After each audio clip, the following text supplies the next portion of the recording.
Hi guys, it's Nika and I am back with another Creatism video. So, if I had a nickel for every time Vatore was abducted by aliens in my game, I would have 2 nickels, which isn't a lot, but it's weird that it has happened twice. Yeah, you've already seen the first abduction in my not so berry series, which I'm not sure if that is coming back ever. I don't know, to be honest. I haven't played it since that last episode. Yeah, his older sister, not sister, his older daughter is Stella, who was born at the end of that series or before that series, went on a break. And I think I've already talked a lot about how that came to be, why he got abducted, what was sort of my reasoning. I'm just gonna quickly repeat that. So basically, first I had this other Caleb in my The Sims 3 game, and he was abducted by aliens, and then I was playing my Not So Berry, and there was Caleb Vatore, and he was kind of annoying. He always showed up when I didn't need him to. He was kind of bothering me at that point. It kind of turned around later, but at that point he was actually bothering me, and so I was always like, hey, Caleb, like, keep doing this and you'll follow another Caleb's fate. And yeah, then he followed his fate because I had him abducted as well. That was completely intentional. I did that on purpose. I wanted him to be abducted. And then came the second time, which I don't think I've explained on this channel, so let me quickly go over it. Basically, things changed in Gen 2 of my Not So Berry. Caleb was no longer the annoying vampire that showed up every single night, the vampire that I had so much pleasure freezing every single night. Well, it wasn't me, it was December. Well, and then me. I also enjoyed that as well. I enjoyed making her do that. In Gen 2, however, when Ross grew up, when he was an adult, they got together, which honestly was not planned, and then it just happened, and it's the best thing ever, but I did not plan it, it just happened. And I love that. And so, yeah, they were together, and it was kind of from the beginning of their romantic relationship. I think it was clear that this is the end game. And Rose has always wanted to be a vampire, just like Caleb, and he was always trying to get his boyfriend to change him. And Caleb was like, no, you don't know what you're asking from me. I would never want you to have the same fate I had. Like, you don't know what it really means to be a vampire. Better live your full life the way you are supposed to live it. And that was kind of the conversation every single time it came up. Like, Caleb was dead set on not turning Ross, and similarly with marriage, they were like, well, we probably don't need to get married, because, like, wouldn't that make things even harder eventually, because one will be immoral, one will die, so they kind of, marriage never really came up until much later. It was like a few sim days before Ross aged up into an elder. Yes, he was an old man once. And he was just like, you know what, screw it. I want to be his husband. We are gonna get married. So he took him to this nice location in Windenburg, and he proposed. And honestly, he was surprised to see that Caleb said yes, because he was 100% sure that he would be like, well, you know how we talked about it, and we shouldn't be doing this, we were doomed from the start, and like, we shouldn't be getting married. But Caleb actually said yes, and he revealed another thing. He was like, so I've been thinking, and I decided that after all, I will turn you. I feel a bit selfish for doing that, but I will turn you into a vampire. I want to be with you forever. I don't ever want to lose you. To which Rose was like, Well, that's good to hear, but does that mean that I will now be old forever? And in fact, no, that's not what it meant, because, okay, I'm like really like pulling things from the lore that have nothing to do with Lucian. But basically, Caleb's sister Lilith, she had some contacts in the spellcasting world, and she was able to get a potion or something that would give Ross his youth back upon being turned. So that was dealt with. And so Caleb explained that, how that will work and everything. And then they decided to go home. So we have a pretty little Sims 4 loading screen, and the first thing that I see after loading into my home lot is a freaking flying saucer, or whatever you want to call the Sims 4 alien spaceship thing. It was actually literally on the ground. Like, I think that was like a visual glitch or something, but it was literally in front of the house. And I saw it and I was like, oh shit, I have to pause this. What is happening? Who is getting abducted? So I paused it and I waited, and the aliens came back for Caleb.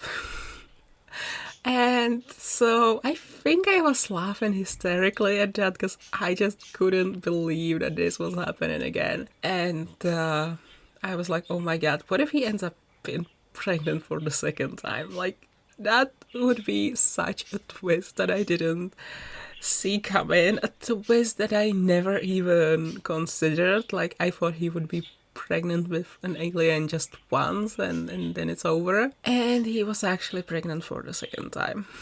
So then, sometime later, obviously, a little baby boy was born. He was named Lucian, and Caleb and Ross actually took care of him together. And obviously, even though Ross is not his biological parent, he considered Lucian to be his son as well. So yeah, that would be the second pregnancy. Now, I think I should say something about Stella as well, because I kind of just glossed over her. Like, yeah, she was born at the end of the series, and yeah, you've heard about her already. Well, so Stella, as I said already, she is Caleb's firstborn. She didn't actually inherit a lot of vampire traits. In her human form, obviously, she's like a spitting image of Caleb. She is very pale, she has dark brown hair and grey eyes and everything, but that would be it. Other than that, no vampire traits at all. And also, she is aging normally, as a person would, as a non-vampiric person would, I guess.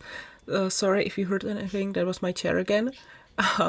And Caleb was always very clear. He always said, if you ever want to join me in immortality, I can grant you that, and if you don't want it, that is also perfectly fine. Just choose whatever you want. I mean, I guess he secretly hoped that she would never want to be immortal, but at the same time he felt like she had the right to become immortal if she wanted to, and he was very relieved to see that she actually wants none of it. From young age, Stella clearly wanted to return to stars, I guess.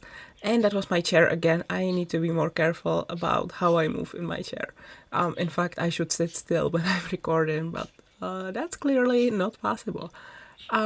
So from young age, Stella really loved space and learning about stars and planets and everything. And she was very curious to see where she came from and meet the other people of her kind, and so she dreamed of becoming an astronaut. And she followed that dream and she became an astronaut. Now, when she is on Earth, she usually has her human form, her human disguise on. However, as soon as she is in space, she takes it off and she's in her full alien glory up there. Which, by the way, I'm now realizing I forgot to really edit her alien form. I was going to make it a little better than just the like default alien, what is it called, the uniform, the alien uniform. I was going to do something more with that, and then I completely forgot. Maybe I wouldn't have forgotten if the alien creation in CAS was a bit different, a bit easier, if we could like copy from one form to another, but oh well.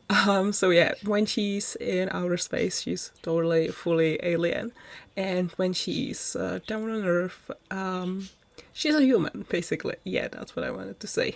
And Stella also, as you already know, I think I said that also in the Not So Mary series, she becomes close friends with Val, who happens to be Rose's younger sister. They are roughly the same age. Val is a bit older. They become best friends. They hang out together all the time. They are basically twins. They are inseparable. They are literally best friends forever. And I think I totally mentioned the fanfic thing. Basically, Stella and Val caught up on the fact that there might be something between Caleb and Ross. They were the first one to notice that, long before anybody else noticed that, long before Ross and Caleb noticed that. And for a long time, Val and Stella were writing fanfictions about that. What kind of fanfictions? I'll leave that to your imagination. Go crazy, go wild, or don't go wild at all if the idea of a sister and a daughter writing fanfictions, if that creeps you out, which honestly fair, it is a bit creepy. They hated it, they both hated it. You don't have to go crazy at all with your imagination, but yeah. There was a time when I wanted to hold sort of like a writing contest on Tumblr, and I wanted to be like, okay, pretend you're Val and Stella and write a fanfiction about Ross and Caleb. I never did because I was sure nobody would join, but I really wanted to do that. So yeah, that would be Stella.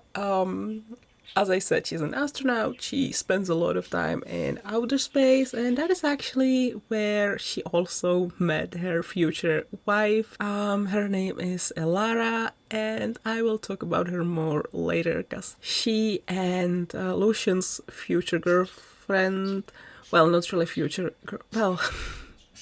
I mean, yeah, Elara and Lucian's girlfriend, they will get a separate video. And now I think we should also talk a little bit about the little surprise boy. The boy who was a surprise not only to Caleb, but also to me, because I did not see him come in ever at all.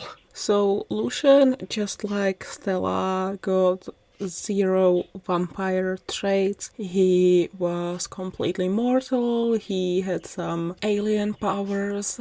But unlike Stella, he wasn't drawn to his alien side at all. He basically never used his alien form. He knew that he was different and he knew that he's not a human exactly, but he pretty much lived like a human and he never really felt like an alien. In high school, Lucian met Josie and they became very good friends. Josie had this dream of becoming an indie artist, and since Lucian could play some instruments too, he joined her and they sort of wanted to become this indie duo. However, then something happened and that changed their plans completely. Josie, she had a great aunt or something, and this relative passed away, and Josie found that she inherited her old house in Glimmerbrook. So one summer she decided to go there with Lucian, who over time became her boyfriend, so they went there together. And as they were exploring the little town, it's not even a town, it's just a few houses. As they were exploring it around, they stumbled into this gate to the magic realm and they decided to enter, and the rest is history. They became spellcasters. Lucian actually first had to give up his alien side completely, which he did, and then he accepted the magic powers, and then they started working on their magic together, Josie was better at spells, Lucian was better at potions, and yeah, they basically stayed in Glimmerbrook because they found a new meaning of life there, or something like that, I guess. And this whole time, while Lucian was learning to use his powers, there was something on his mind. I'm fairly sure I told you about the accident that Rose had. Basically, one time he stayed in the sun and died, and then he came back as a ghost, and since then he was just a ghost. He was dead, and everyone thought there's nothing to be done about it, like he's dead, it's over, he's just a ghost. But now that Lucian had access to this amazing power, he was thinking, maybe there is something we could do, we just haven't found it yet. So he started studying magic that had to do with death and life and healing, and eventually he found a spell. And he decided to try it out. He invited Ross over, and he basically, without saying anything, he casted the spell, and he basically brought his stepdad back to life, which was very incredible to everyone. And I'm sorry, I'm thinking about this one scene, and like the reunion where Caleb comes in as well, and he realizes that Ross is no longer a ghost, like he got back his physical body and he's back and he's alive, or at least as alive as a vampire can be. I'm thinking about that, and I don't know, I kind of want to cry. I love them so much, can you tell? Anyway, yeah, so that's like probably the most important thing Lucian has ever done, that was bringing his stepdad back to life. Then also in this Realm of Magic playthrough, obviously he and, well, I'm not sure if it's obvious, but he and Josie, they got married. By the time Lucian brought Rose back to life, Josie had been pregnant. She was actually almost ready to give birth the day Lucian brought Rose back to life.